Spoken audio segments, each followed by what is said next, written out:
Hey everyone, Bradley tuning in. Real estate in Toronto is broken, and I want to explain to you why. We've got a price decline on average of 4.7%. We see inventory is up 17%, and the number of sales is down 22%. Oh my goodness, just like the snow behind me, the sky is falling, real estate is dropping, we're all gonna die. There's an 80% chance it's already raining. If you know that reference, put that in down below. But make sure you follow our GTA Real Estate page. I'm gonna clarify these numbers for you because they're not completely honest. They're the ones you see on the news articles, actually on this video, which really kind of pulls you in. But I wanna give some time to talk about the honest truth on what is going on in Toronto real estate for the month of January 2018. Okay, let's do it. So 22% decline in the number of sales. What does that mean?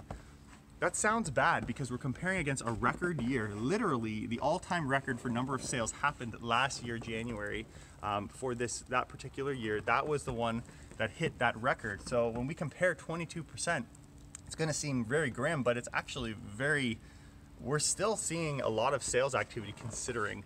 Actually, I thought we would be in a worse scenario if you were to make that comparison. Now, when we talk about number of listings, if listings are going up, supply and demand says that prices are of course going to go down.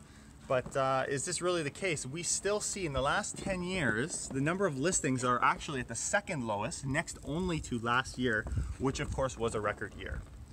Now, the final number, the first one I threw at you is sales price is down 4.7%. How can you even make any good out of that? The key word here is it's an average sale price. Because it's an average, we have to consider what exactly is selling. When you look at condos, those guys are moving. They're the lower priced inventory, and they're actually selling in double-digit growth.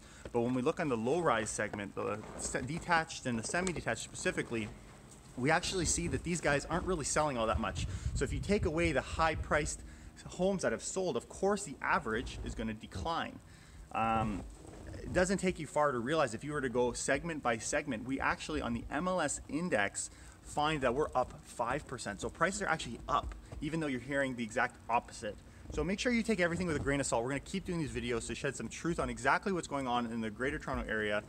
It's important to stay informed, and make sure, if you haven't already, check out our 2018 real estate predictions video. We really go into depth as to what you should be doing now, what you should be doing later this year in order to be successful in a continuously changing real estate market here in Toronto. We're very excited. I'm gonna get out of the cold, maybe finish up some shoveling here. We'll see you guys next week. Take care and keep it real.